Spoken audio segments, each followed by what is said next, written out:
Dammam അൽക്കോബാറിലെ ലോകകപ്പ് football stadium നിർമ്മാണത്തിന്റെ steel structure വർക്കുകൾ പൂർത്തിയായി. $100 കോടി മുതൽ മുടക്കി സൗദി അരാംകോയാണ് സ്റ്റേഡിയത്തിന്റെ നിർമ്മാണം നടത്തുന്നത്. സ്മാർട്ട് കൂളിംഗ് സംവിധാനങ്ങൾ, ആഡംബര VIP സ്യൂട്ടുകൾ, വിശാലമായ ഉദ്യാനം എന്നിവ ഉൾക്കൊള്ളുന്നതാണ് സ്റ്റേഡിയം പദ്ധതി. സ്റ്റേഡിയത്തിലേക്കുള്ള പ്രവേശനം സുഗമമാക്കുന്നതിന് പ്രധാനപ്പെട്ട 3 റോഡുകളിൽ നിന്ന് നടപ്പാതകളും നിർമ്മിക്കും.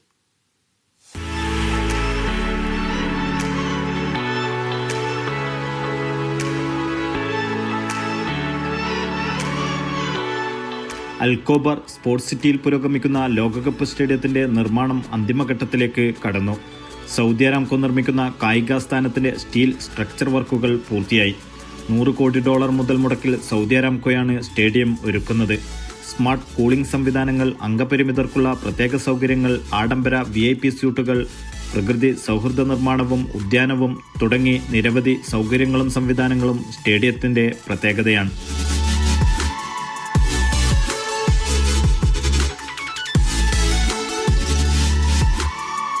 ഫുട്ബോൾ സ്റ്റേഡിയം എന്നതിലുപരി സംയോജിത മൾട്ടി ഉപയോഗ കായിക കേന്ദ്രമായാണ് സമുച്ചയം ഒരുങ്ങുന്നത്.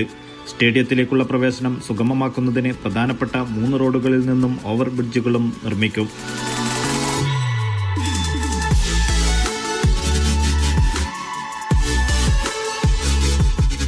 ഏഴായിരത്തിലധികം തൊഴിലാളികളാണ് വ്യത്യസ്ത ഷിഫ്റ്റുകളിലായി 24 മണിക്കൂറും ഇവിടെ ജോലി ചെയ്തു വരുന്നത്.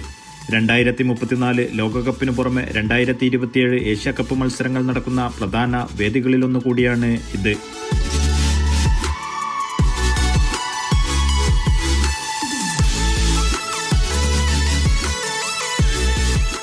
അൽക്കോബാറിലെ സ്റ്റേഡിയം നിർമ്മാണം പൂർത്തിയാകുന്നതോടെ അൽഖാദിസിയ ക്ലബിന്റെ ഹോം ഗ്രൗണ്ടായി മാറും. 47,000 സീറ്റിംഗ് കപ്പാസിറ്റിയുള്ള സ്റ്റേഡിയത്തിന്റെ നിർമ്മാണം അടുത്ത വർഷം പൂർത്തിയാക്കാനാണ് ലക്ഷ്യമിടുന്നത്.